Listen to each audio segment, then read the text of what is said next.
Et bonjour. Aujourd'hui, je voulais vous demander qui est le pilote de votre corps.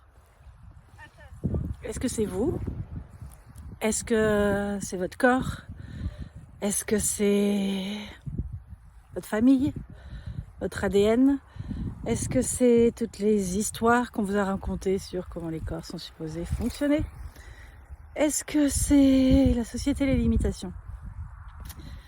Et si c'est vous qui conduisez votre corps, comment le conduisez-vous?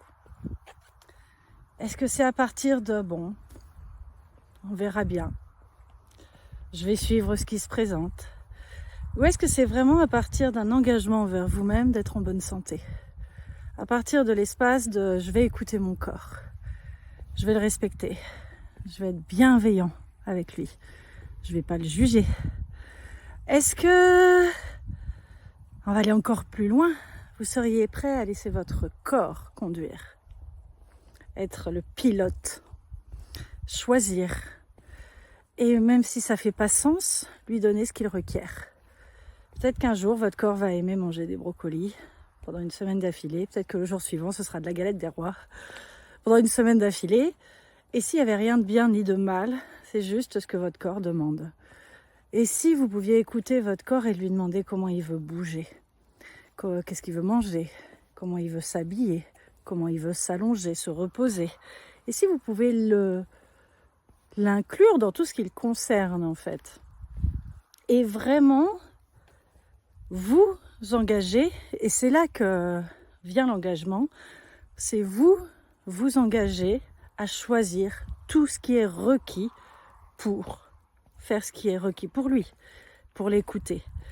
Et pas à partir de « Ah ouais, je sais, mon corps m'a dit que je suis fatiguée, mais là, je me suis engagée, j'ai dit que j'allais faire cette balade ou cette rando, ou que j'allais sortir, ou que j'allais travailler, ou peu importe, donc je peux pas le... Tant pis mon corps, je t'écouterai une autre fois. » Voyez, vraiment, écoutez votre corps et regardez qu'est-ce que ça peut créer au-delà de ce que vous avez imaginé. Parce que si vous réincluez votre corps dans l'équation, vous savez quoi, votre corps il est là avec vous tout le temps sur cette planète depuis que vous êtes né.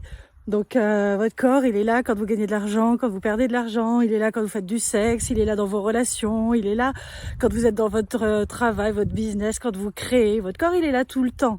Donc qu'est-ce que ça pourrait créer dans votre vie si vous arrêtiez de mettre de côté le truc qui est avec vous depuis que vous êtes né? Vous imaginez? Donc je vous invite un petit peu à explorer ça, ne serait-ce que par commencer à vous engager et à voir là où vous l'écoutez pas. Et là où vous n'êtes pas présente avec votre corps. Donc c'est vraiment un travail parce que c'est quelque chose qu'on ne nous apprend pas. On nous apprend plutôt à justement à ne pas écouter notre corps, à manger au-delà de notre faim ou moins que notre faim. On nous apprend à dormir lorsqu'on n'a pas envie de dormir, à faire pipi lorsqu'on est supposé faire pipi. On est vraiment déconnecté. Et donc, et si vous vous autorisiez aujourd'hui à écouter votre corps, à quoi ça ressemblerait? Belles explorations!